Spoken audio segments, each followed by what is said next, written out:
I'm very honored, we are very honored for our first talk back after the summer to have Dr. Assef Ashraf talking on making and remaking empire. Professor Ashraf is Associate Professor in Eastern Islamic Lands in the Persian-Speaking World at the University of Cambridge and a Fellow of Pembroke College, Cambridge. He's a historian and teaches courses at Cambridge that span across the medieval, early modern, and modern histories of Iran and the Persianate world. Much of his research has centered on the questions of how and why political cultures endure and how and why they change. In addition to his recently published monograph, aspects of research have been published in journals such as the International Journal of Middle Eastern Studies and the Journal of the Economic and Social History of the Orient. He co-edited The Persianate World, Rethinking a Shared Sphere, which was published by Brill in 2019, and will be a co-editor of the forthcoming Cambridge Companion on Qajar Iran, which is under contract from Cambridge University Press. Thank you very, very much. I'm going to now turn off my audio and my visual, and the floor is yours. Thank you very much. Thank you, Professor Newman, for that kind introduction. And thank you also to BIPS for the kind invitation. And thank you to Sylvia for the assistance in with some of the logistical things and setting up the Zoom call. And of course, thank you all who are attending this webinar for being here. It's very nice to be here. And I'm grateful for the opportunity to share my research with you. So much of my recent research has centered on political culture in 18th and 19th century Iran, from the perspective of someone who's interested in how empires form and how they rule. In the context of Iranian history, I've been most concerned with the question of how a new dynasty, the Qajars, legitimized their rule, projected political authority, and built social and economic ties with society. How, in other words, they consolidated their power. One way to begin answering these questions is to look for how the Qajars themselves narrated their rise to power. Consider the introductory section to the Tarikh Zul Qarnayn, a Persian chronicle completed during the 1830s, and a portion of which you see here on your screens. Because of the comprehensiveness of this chronicle, and because its author, Qajar, was a historian with a long and nearly uninterrupted career in the early Qajar court, the Tarikh Zul Qarnayn is, in my personal opinion, one of the most important chronicles for early Qajar history. The introduction begins with a lengthy passage that defines the geographic boundaries of Iran under Qajar rule. Let it be known, Qajar writes, that the vast kingdom of Iran stretches from the Caucasus to the ends of Kerman, where it meets the Indian Ocean. And the width of this realm, he continues, stretches from the Oxus River to Baghdad's Tigris River. He then proceeds to describe the features of all of Iran's provinces, a section that comprises several pages in the published edition. Finally, Qajar concludes the introduction with a passage that I think is quite telling. He eulogizes the 16th century Safavid monarchs Shah Tahmasp and Shah Abbas for expanding the Safavid Empire and reunifying Iranian lands. In particular, he praises them for both using the sword, shamshir, and for their governance or statesmanship. The word he uses is tadbir, in doing so. Qajar then writes that during the 18th century, however, all was lost. Nader Shah was courageous, but did not have the political acumen to ensure his longevity, while the Zands lost due to their ineptitude. When it became this glorious dynasty's turn to rule, meaning the Qajars, kingly deeds were restored in Iran's boundaries. And that's the end of the quote. Many of the themes one would need to cover in dealing with the formation of Qajar Iran are alluded to in this introductory section. The political upheavals of Iran's 18th century, the clear conception of the territorial boundaries of Iran, the political acumen and skill necessary to rule an empire, and ultimately of continuity and change, that the Qajars were heirs to a Safavid past resurrected and adapted to new circumstances. Khavari was admittedly writing his history for his Qajar patrons, and his high praise for the Qajars, together with his critiques of Nader Shah and the Zands, should be read with some skepticism. But the distance of time has only sharpened the picture of how important the rise of the Qajars was in Iranian history. Prior to the Qajars ascending the throne, much of the 18th century had in fact been a turbulent time. Political instability, war, famine, natural disasters, and outbreaks of disease took their toll on society. Michael Axworthy, writing in the introduction of a volume published in 2018, described Iran's 18th century as, quote, a century of revolt, war, political disorder, anarchy, and lawlessness, disruption of trade, economic collapse, famine, emigration, and general misery, end quote. Another historian had this to say about the period, and this is a direct quote as well. The 18th century is a horrible period in Iranian history. Horrible to read about, horrible to disentangle, horrible to have to try to live in, end quote. But after the Qajars rose to power during the early 19th century, cities that had been depopulated grew again, the economy showed signs of expansion, and the Qajar dynasty itself would remain in power for almost 140 years until 1925. At the same time, from a more global perspective, the turn of the 19th century was a period of expansion for European empires, and the French, British, and Russians competed for influence, resources, and domination in Iran. For bringing to a close, then, a politically and economically turbulent time, but in the larger context of rising European hegemony, the rise of the Qajars was a watershed moment in Iranian history. It therefore seems to me that the question of how the Qajars were able to form a new empire out of the cauldron of the 18th century is among the most important questions in modern Iranian history, and indeed has implications for more general scholarship on imperial formation and governance. And yet, there's no monograph, as far as I'm aware, that has directly addressed these questions. So how should we explain the rise of the Qajars? How did the Qajars remake an empire? The reality is that the polity which the Qajars formed did not have a centralized bureaucracy, nor did it have a large standing army capable of enforcing the Qajars' will and coercing society across a vast territory, a territory that was roughly 100,000 miles larger than today's nation-state of Iran, and 2.5 times the size of modern-day France, the largest country in Western Europe. The Qajars certainly claimed to be rulers, but they couldn't enforce those claims through coercion or violence only. They simply didn't have the means to do so. The answer to my earlier questions, therefore, must lie elsewhere.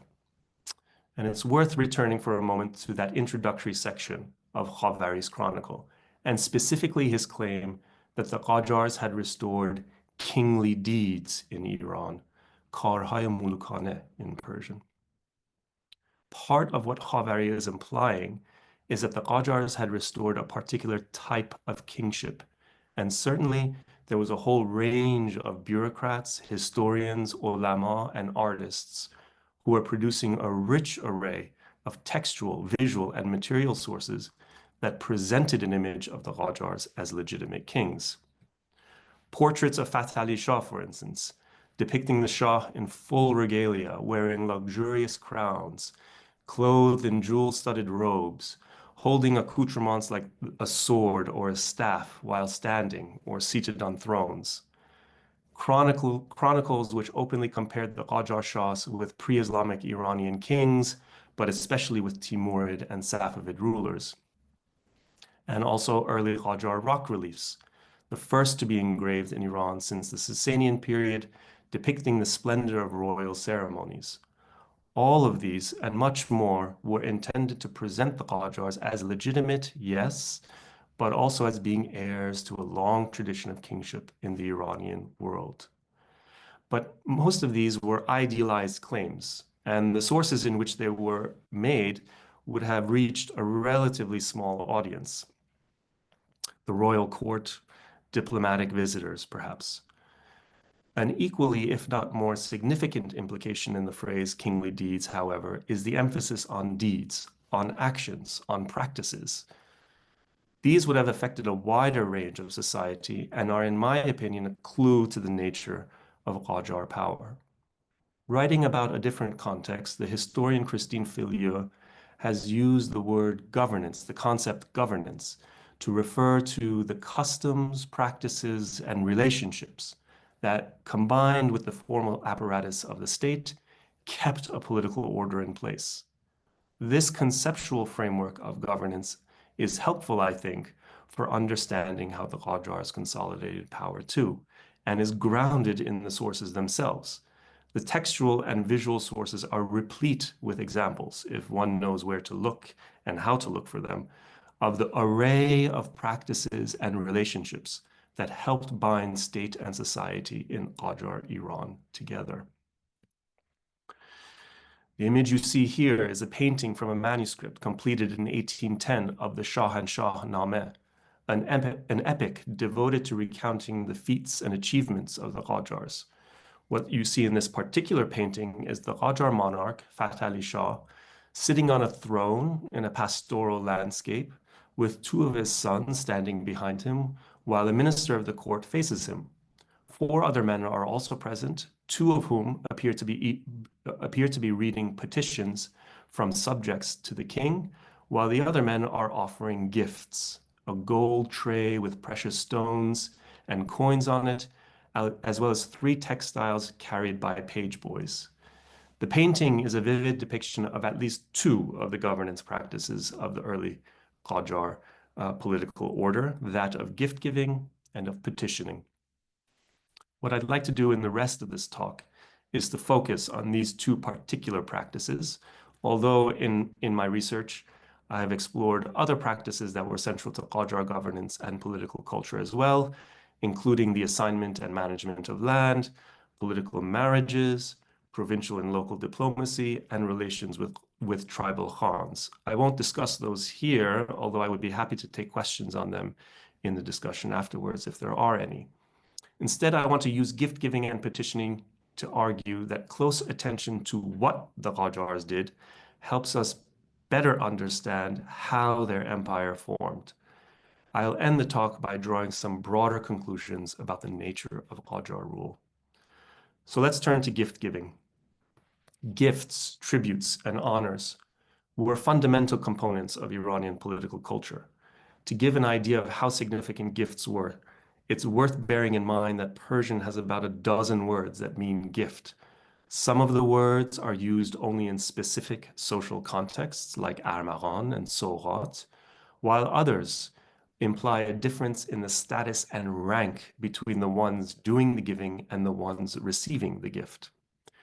Meanwhile, the broader ethics of generosity and gift-giving that all individuals, but especially rulers, were encouraged to cultivate, what Marcel Mauss might have called the spirit of the Persian gift, were described in the numerous political ethical texts of the pre-modern world, sometimes referred to as mirrors for princes literature or Andarznameh or Siyasatnameh in Persian, all the way from the 13th century Golestan to 19th century Qajar texts, of which there are plenty examples. But gifts were also the backbone of Qajar politics and economy. By some estimates, the tributary gift-giving ceremony from the ruled to rulers, known as the pishkesh, and which is depicted in this particular painting, accounted for close to 40% of the early Qajar state's annual revenue.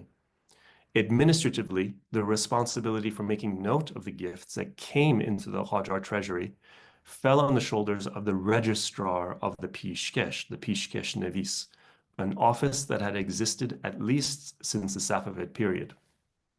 In the early 18th century Manual of Administrative Practices, Taskirat al-Muluk, the pishkesh nevis is described as the person who made a detailed list of gifts whenever they were presented to the king.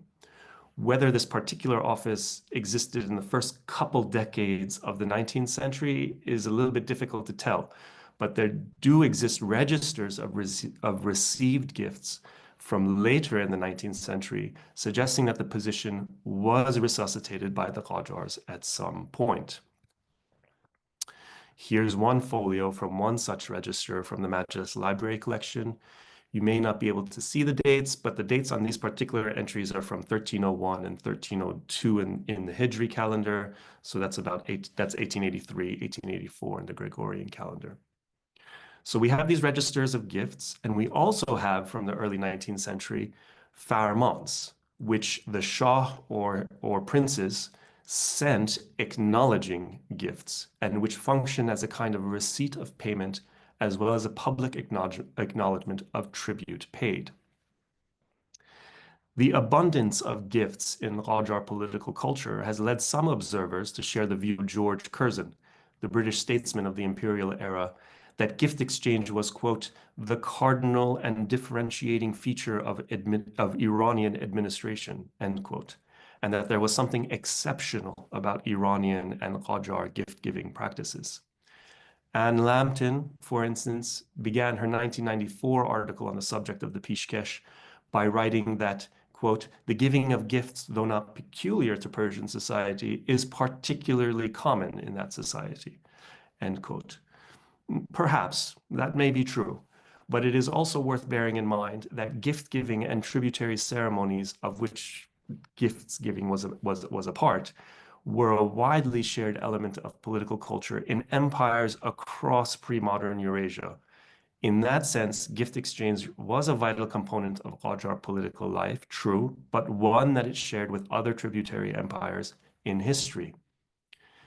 In Qajar Iran, the most important occasion on which gifts and tributes were presented were the processions that marked the Persian New Year, Nowruz. And some of the best descriptions we have of these ceremonies come from European travelers to Iran in the early 19th century. In 1812, the English diplomat William Ouseley managed, with the assistance of an Iranian friend, to view the procession from a private viewing booth overlooking the square of the Tehran citadel.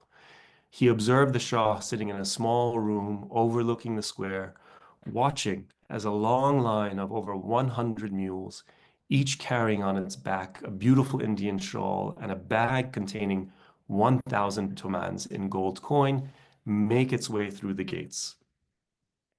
A few years later, the Scottish travel writer James Fraser estimated that the Shah received between 1 and 1.2 million tomans, roughly equivalent to 30 million pounds sterling in today's terms, during the New Year processions.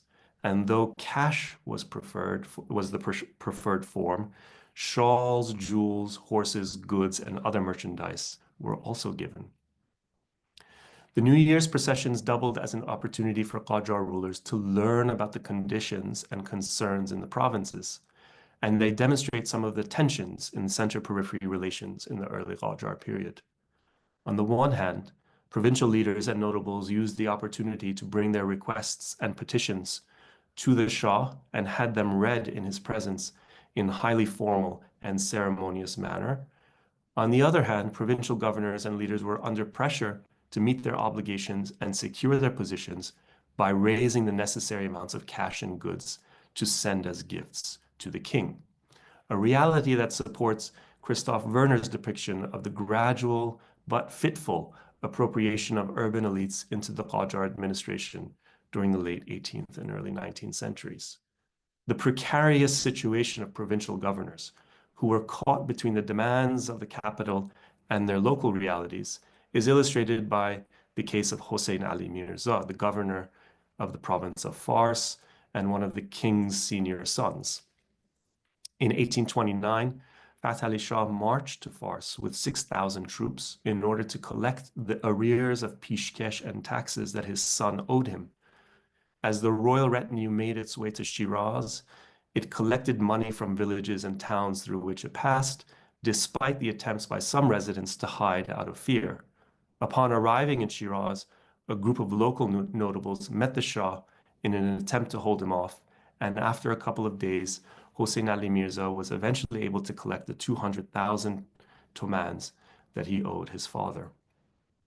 Another example includes the case of two representatives, again from Fars, who were summoned to appear before the Shah in May 1808. After the representatives finished providing an account of the conditions in the province, the Shah asked them if they had brought the 70,000 tumans they owed as pishkesh. When it became clear that the two men did not have it, the Shah summoned his servants to beat them and throw them out of the window, at which point one of the Shah's ministers offered himself as security for the payment of the arrears, thereby saving their lives.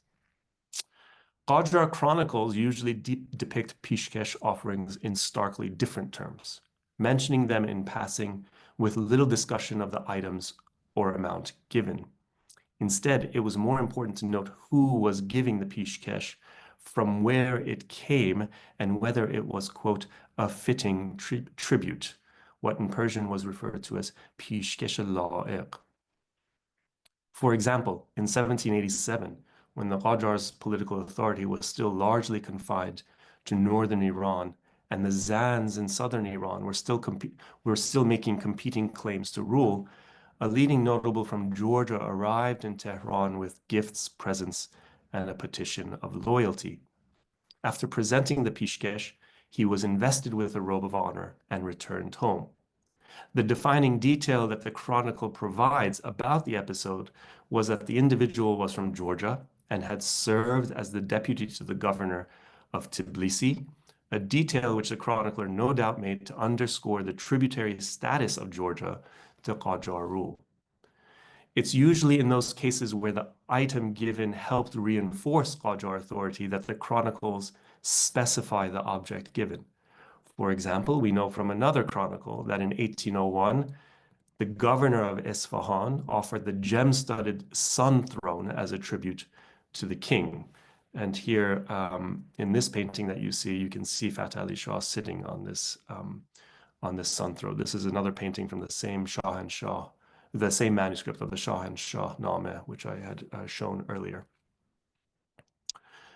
I don't mean to suggest that all tributes were made voluntarily or motivated by sincere wishes to pay, but instead to demonstrate that the pishkesh served a political function as a legitimizing tool.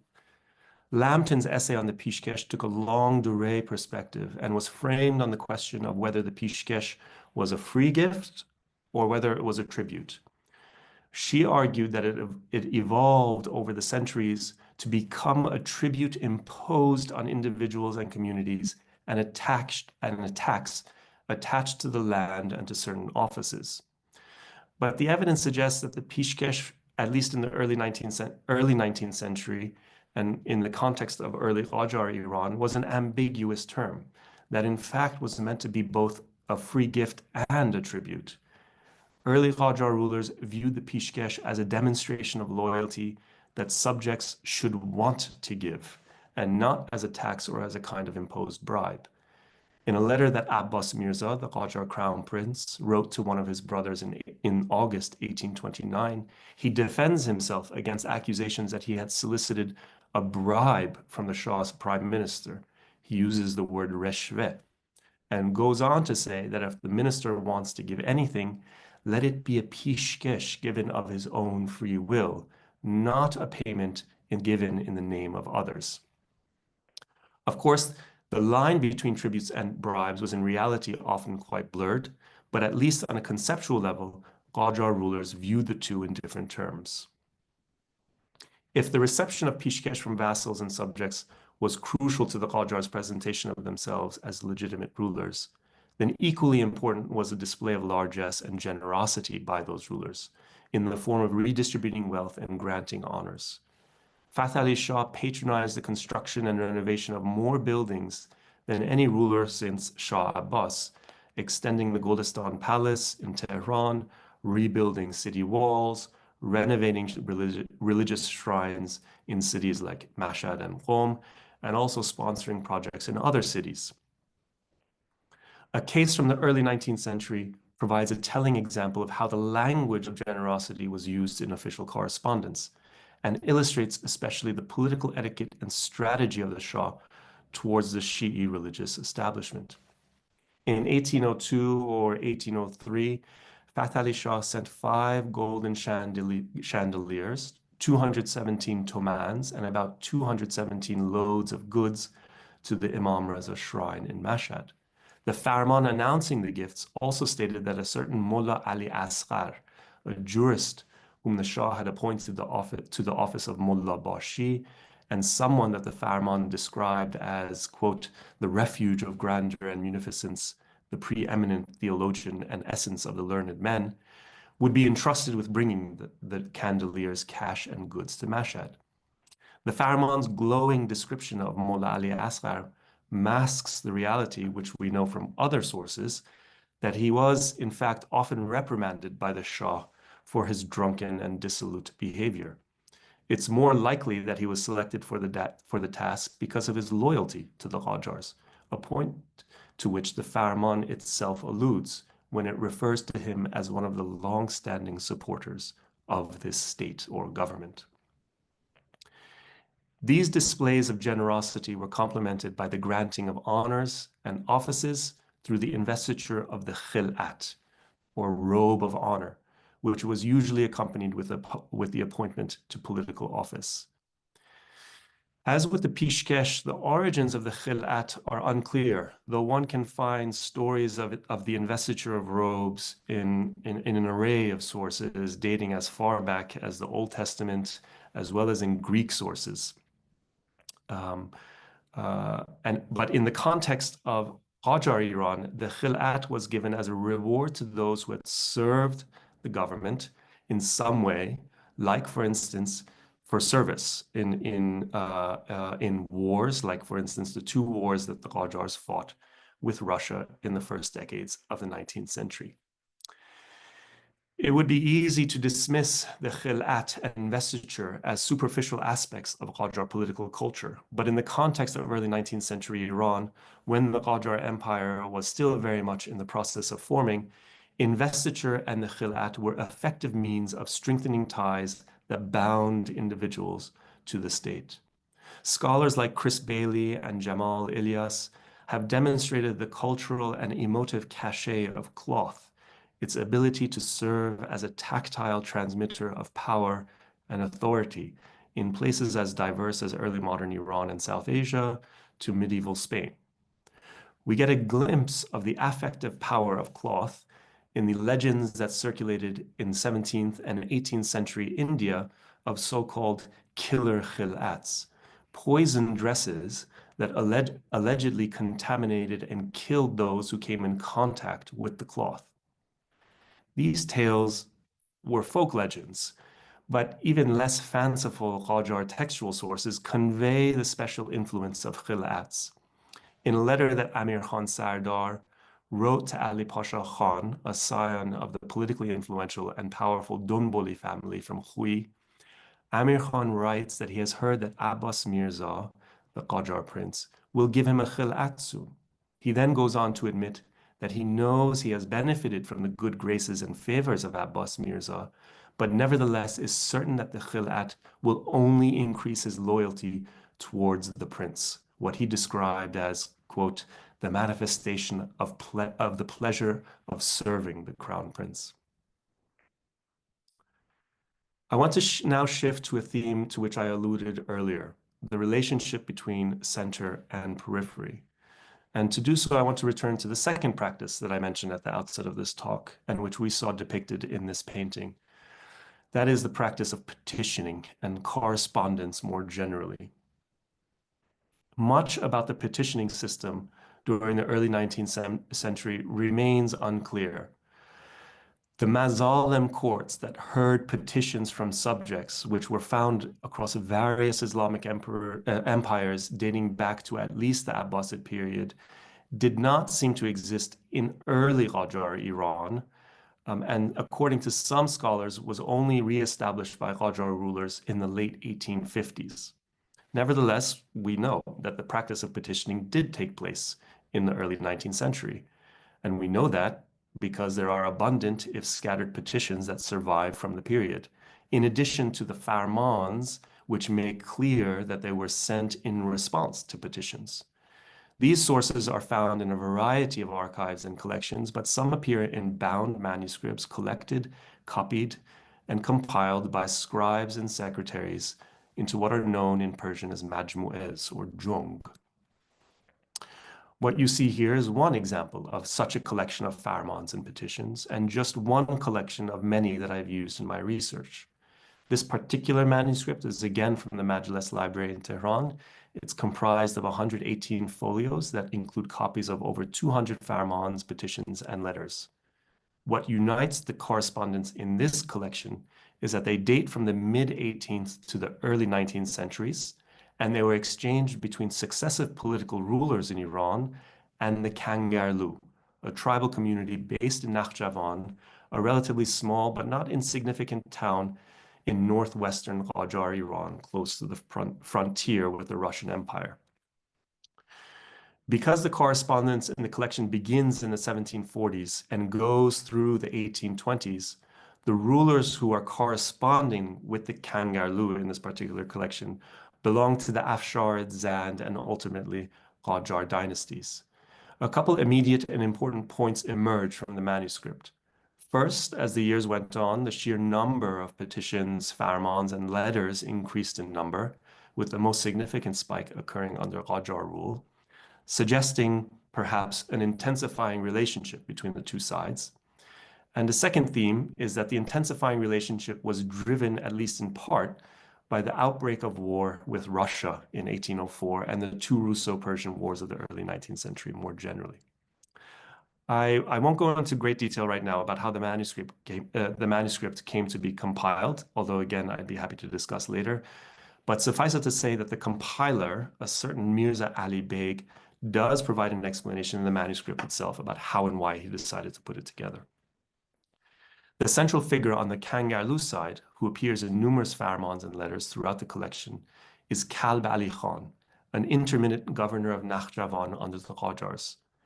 Kalb Ali Khan barely appears in early 19th century chronicles, but as the correspondence in his collection makes it clear, and part of what makes it so interesting, is that he was an important provincial leader who served as an intermediary between Qajar rulers in Tehran and in Tabriz, and the local population in Nakhjavan. From the farmans in the manuscript, we learn that during the 3-month Russian siege of Yerevan, Kalb Ali Khan repeatedly demonstrated his courage and helped to eventually repel, at least temporarily, the Russians. In April 1805, the Shah rewarded him with a large piece of land, which the farman made clear should be passed down to his children after his death. Also from 1805 on, the Qajars reaffirmed his political position several times and called upon him to defend Qajar domains against Russian invasion. Because of Nakhjavan's location just north of the Aras River in the Caucasus, it was part of a broader region that was at the heart of the dispute that spilled over into war with the Russian Empire, which made competing claims over the region.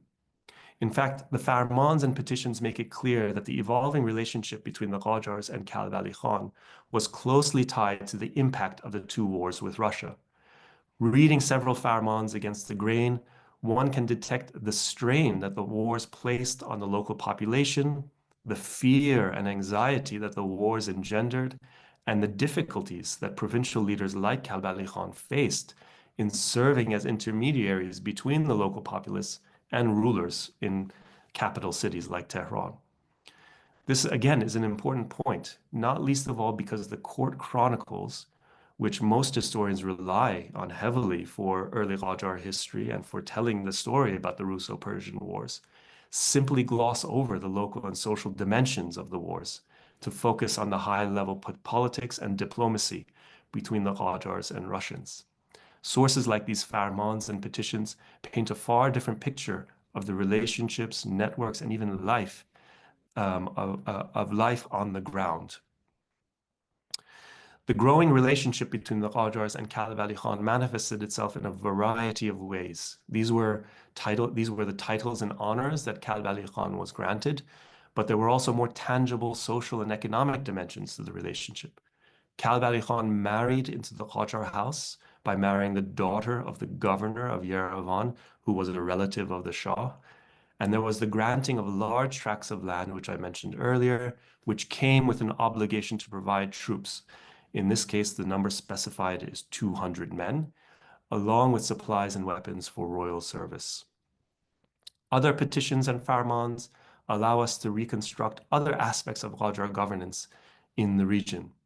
In mid-1791, Kalbali Khan sent a petition of loyalty to Agha Muhammad Shah that also requested financial and material support to repair the Nakhjavan citadel. In the farman sent as his response, Agha Muhammad Shah informs Kalbali Khan that grains and stores will be sent to ameliorate the difficulties that people face, and assures him that laborers will be dispatched to help rebuild the citadel. At the same time, the Shah sent another farman to the governor of Yerevan, informing him of the situation in Nakhjavan and requesting that he also send whatever grain and stores he could to spare as well. The effort to repair the citadel in Nakhjavan shows how human and material resources move not only between Nakhjavan, Tabriz, and Tehran, which would be a straightforward model, which would follow a straightforward model of center-periphery relations, but also between other areas within Azerbaijan and the Caucasus. Numerous farmans ordered troops to be sent between Nakhjavan, Yerevan, or Tbilisi, as well as from Qazvin, Tehran, or other towns. Similarly, supplies and goods were transported from one area to another within the Caucasus. For a long time, it was imagined that empires had one center connected to various peripheries, but that the peripheries were not connected to one another, akin to the hubs and spoke of a wheel. That picture has been revised in recent years, including by historians of the Ottoman Empire, who have shown the many and varied and multi-directional relations between centers and peripheries, plural, of empires. To use the metaphor of a wheel and apply it to early Qajar Iran, then, if Nakhjavan is imagined as a point on the hub of a wheel connected to its center with a spoke, and from these farmans, one must also conclude that the town was connected to other points on the hub as well. Although I've been focusing on this particular manuscript collection of farmans and petitions, I just do want to reiterate that there are hundreds of farmans from the early 19th century, and which I have tried to draw on in my broader research, and which provide a picture of the many relationships and networks upon which Qajar rule rested. And now this leads to my concluding remarks. There's a lot more that could be said about the practices I've spoken about today, as well as about the ones that I have left out. But I hope, even in my brief time this evening, I've illustrated a few related but distinct points. On a basic level, I've tried to show what a socially oriented approach to Qajar political history might look like. Close readings of the sources to explore how political practices were used can provide a more proper understanding of the formation of Qajar Iran. Again, to return to the point I made at the outset of the talk, of the relationships, customs, and networks that helped keep a political order in place. Beyond that, however, attention to how the Qajars ruled helps us see Qajar Iran as part of a long historical tradition of imperial rule in the Iranian world. Qajar-era texts like chronicles and political ethical treatises articulated an idiom of kingship and imperial authority whose roots went back centuries. Agha Muhammad Khan and especially Fath Ali Shah presented themselves as king of kings, ruling over the guarded domains of Iran. And the practices I've spoken about today were not themselves new. They were clearly inherited by the Qajars from earlier empires. As Khavari's chronicle makes clear, the Qajars saw themselves as resurrecting an empire last seen under Safavid rule. But close attention to political practices helps us see the particularities of Qajar rule. The Qajars were not simply latter-day Safavids. We have seen how Qajar governance responded to, was shaped by, and adapted to the historical circumstances of the late 18th and early 19th centuries. It was historically contingent, rather than simply the latest iteration of an age-old political culture. The Qajars resuscitated a set of governance practices based on a tributary imperial system, heavily indebted to a Safavid past, but which was at the same time adapted to the needs of their time. I've also tried to make the point of a dynamic and evolving empire, very much being made. of an interconnected empire with a web of bonds, relationships, ties, and networks, linking people and regions, centers and peripheries across a far-flung empire.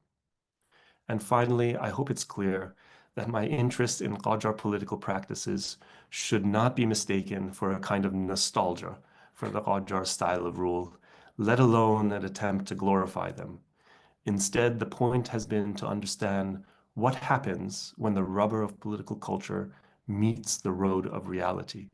In that sense, early Qajar Iran deserves more attention from historians of Iran, certainly, but also from anyone interested in the relationship between how how rulers ruled, and why they succeeded in consolidating power. Thank you. That's terrific. Thank you very much. Much appreciated. I do have a couple of questions already. Let me reiterate that I will occasionally edit some of these questions. I'm not taking questions or will edit out questions which are political in nature or ad hominem in any way. I may or may not read the text of some of these questions out, or I might summarize them, etc. Can I just be provided the role of the MC, as it were, and ask a question about the chronicle that you cited, the Khavari, and Yes. how he dealt with, I hesitate to use the word, but I will, Safavid decline, if at all, because other sources which have been used from the Qajar or post-Safavid period on those last few years of the Safavid period talk about various factors that brought about the end of the Safavid experiment, polity, whatever one wants to call it. I wonder if the Khavari addresses that at all, or in part, or what? Not extensively, to be honest. It's treated in sort of a cursory manner. The chronicle largely begins with a story about the Qajars themselves, and situates the history of the Qajars as being capable sort of servants, if you like, of the Safavid state, of the ancestors of Agha Muhammad Khan and Fath Ali Shah having served the Safavid state capably. So the Safavid, sort of the history of the Safavids, to the extent that it appears in Khavari's chronicle, is sort of framed in a way that highlights Qajar contributions to the Safavid state. There's not much by way of discussion of sort of how or why the Safavids declined. The narrative thrust of the chronicle really begins in the 18th century with the post-Safavid period, and the kind of the disorder and disarray that resulted from the collapse of the Safavids. So it's a good question, but this particular chronicle doesn't really go into much detail about how or why the Safavids kind of collapsed. That's great. Thank you very much. When I relay questions, one further point, I will not read out anybody's name. I'll simply relay much of the question. Sure. One statement says, a fine lecture. So there you go. Another question. Could you say something about a couple of points here? Any sense that the dynasty related to or sought support from non-elite people? That's one. And second part of the same question, the role of gender, family, and kinship in dynastic agendas and practices. Yeah, both very good questions. And of course, I didn't get a chance to really talk about either of those points in this lecture, although I think I have tried to address both of those in the book. On the first question about non-elites, yeah, I mean, there's plenty of episodes or instances where kind of local, let's say, I don't know, disputes or kind of tensions, or even in some cases, kind of mini rebellions against provincial rulers or kind of governors kind of bubble up and come to the attention of, in some cases, the Shah himself in Tehran. And then we have farmans from Fath Ali Shah, for instance, which are addressed to the provincial governor or the provincial ruler, sort of admonishing them for not handling the situation in their town or in their region quickly enough, but also with as much sort of justice and fairness that would be expected of a ruler.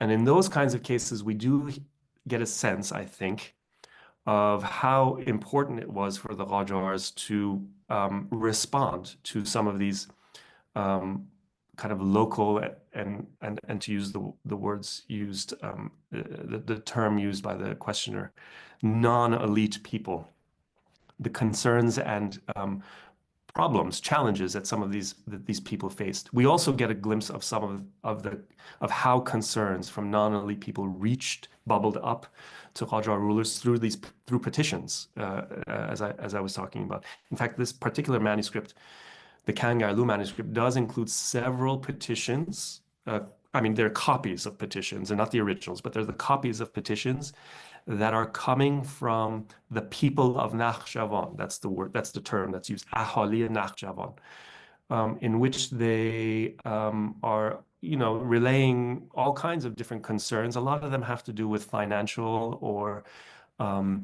economic difficulties that the people are facing during the times of war, and the strain that, in some cases, for instance, the Qajar military presence in the region is putting upon the people of Nakhjavan to provide for the soldiers who are stationed there.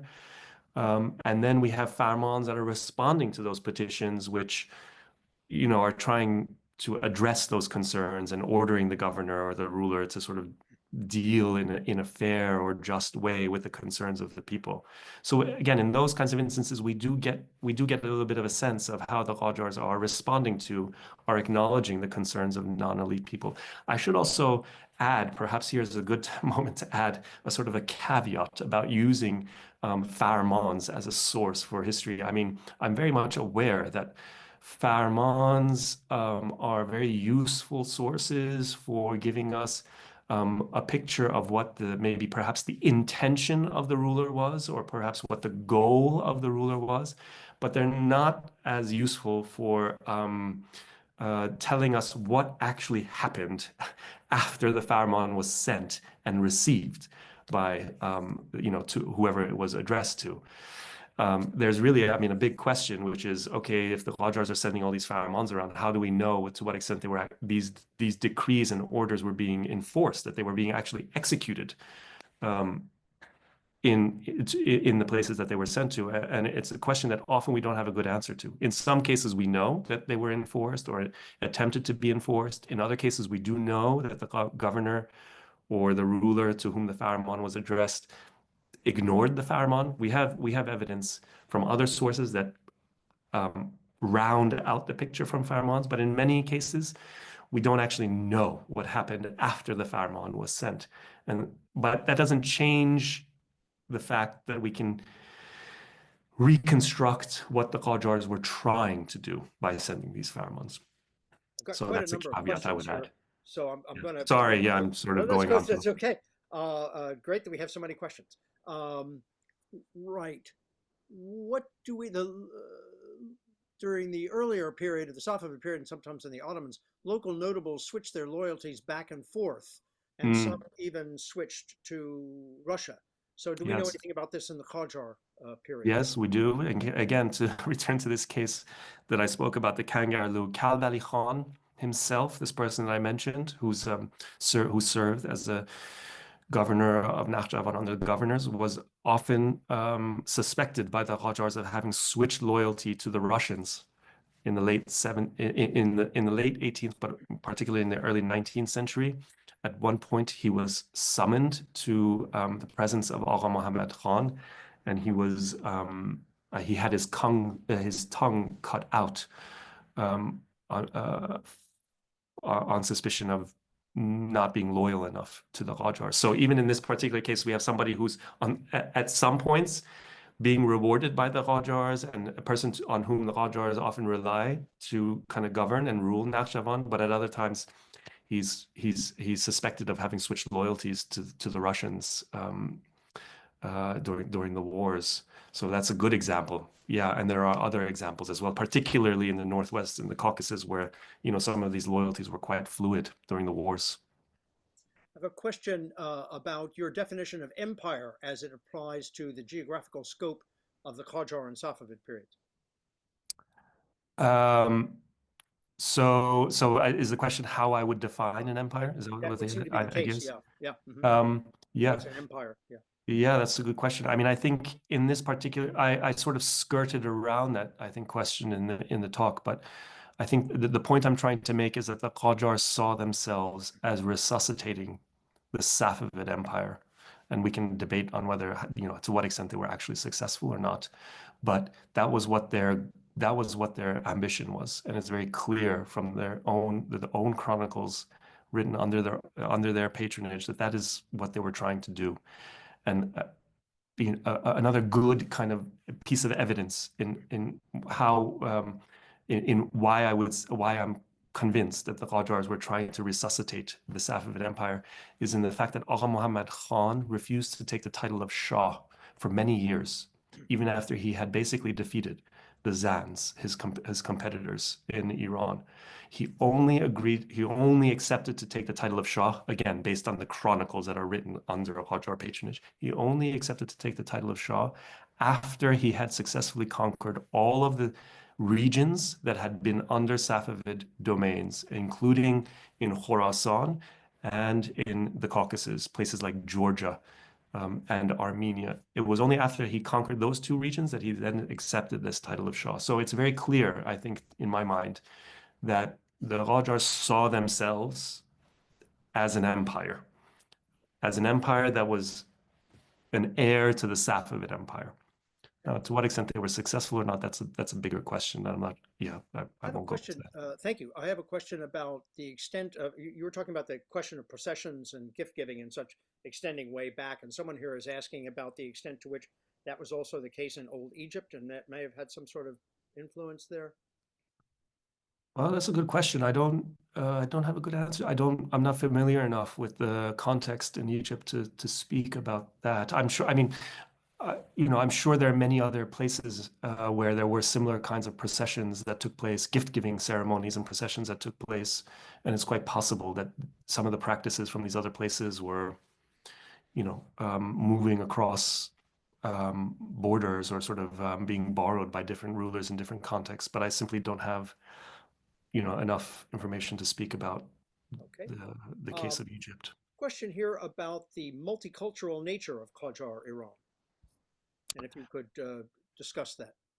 Yeah, that's a really Just good a couple of question. minutes, because I have some other questions as well. Yeah, sure. I'll try to be quick. Yeah, Yeah, another sure. good question and a topic that hasn't really been, I think, addressed as much as it should be, because I think it's important to bear in mind that the early Qajar Empire or the state or whatever you want to call it was multicultural. And maybe I'll use this as an opportunity to sort of return to the question about gender and kinship, which I didn't get to address. But I think I can tie it back into this question of multiculturalism. So as many of the participants might know, I mean, or maybe people don't know, but Fath Ali Shah, the Qajar monarch, had hundreds of wives. He had hundreds of wives. This is a well-known fact. But if you read, the sources that tell us about these marriages and about the wives, if you sort of compile a list of who these women were that he married into, and which I did for the purposes of this book, you'll see that the women he was marrying and taking as wives came from a diverse ethnic, regional, and social backgrounds.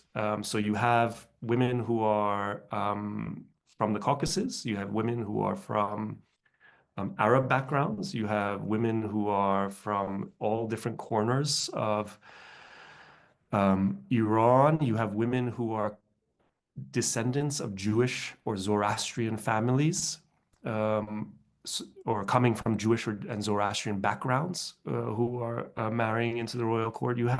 It is really kind of, even in just the Shah's kind of harem, if you like, you can see this multicultural aspect of Qajar Iran reflected. But of course, the empire itself, yes, is enormously multicultural, multilingual, multi-religious. Right. Okay, I'm over time, but I'm going to skip around, so all the questions may not get there attention. There was another question about empire. Question here about an explanation as to why the Qajars ceased to be rulers. Ceased to be rulers. Stopped being rulers. Yeah. Yeah, so that takes me beyond the scope of my book, but I mean I can say something briefly about Sure. the Qajar. I mean the Qajar dynasty officially rules until 1925. That's when Reza Pahlavi takes the title of Shah and the sort of the Pahlavi dynasty begins. But in the last few years of Qajar rule, the Qajar dynasty's power, I think it's fair to say, had sort of greatly diminished, had greatly weakened. I mean, sort of how can I sort of sum this up in a short amount of time? But basically, the Qajar dynasty's power had already begun to ebb in the late 19th century. The constitutional revolution of the early 20th century kind of further, I think, eroded some of the Qajar imperial or royal authority. The new institution of the Majlis, the parliament, was created at that time. A constitution was created at that time. And then after the constitutional period, in part because of European imperial rivalries that had nothing to do with sort of internal Qajar politics, Qajar Iran politics, but sort of rivalries between the British and the Russian empires, as well as with the outbreak of the First World War. The political picture in Iran sort of changes very quickly and very drastically. By the early 1920s, the Qajars were kind of sort of just only de facto rulers. And then in 1925, this military strongman, Reza Shah, comes to power. That in broad strokes is how the Qajars ceased to be rulers. But I mean, it's a much more complicated and longer story that I probably did not do enough justice to right here.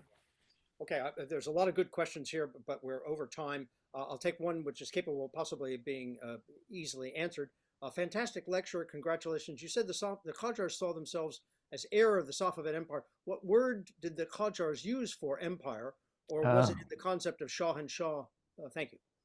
That's my last question. So thank you to everybody else who sent in really great questions. Yeah, thank you for all those questions. And I'm sorry that I've sort of taken so long to answer them and we didn't get a chance to address all of them. But to answer that question very quickly, there's no good word for empire.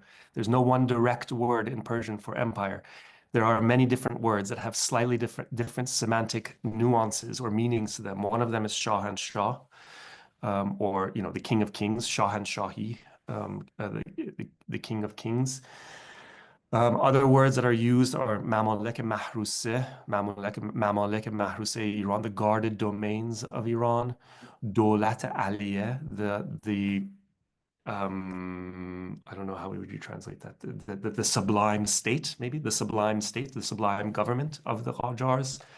Silsile Jaliliye Qajariya, so the glorious dynasty of the Qajars. These are all imperfect.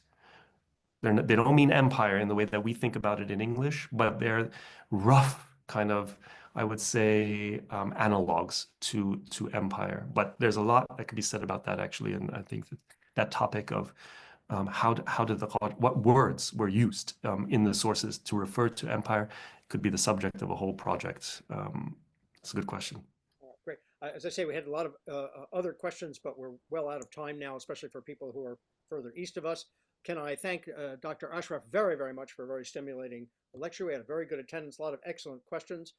Just closing on a note, we have come back onto our websites, which are on social media footprints there, which are on the back of my slide, and you can enter on into those and get notices of our next coming lectures as well. We have one scheduled for October and also for our AGM in November. Assef, again, really terrific discussion. Thank you so much. And thank you to all the participants for the great questions and the great discussion that we had, both in terms of the substance of the lecture, but also the questions afterwards. So, yes, thank you all. Thank you so much. Hope to see as many people as we possibly can in October. Thank you again. Bye-bye. Bye-bye.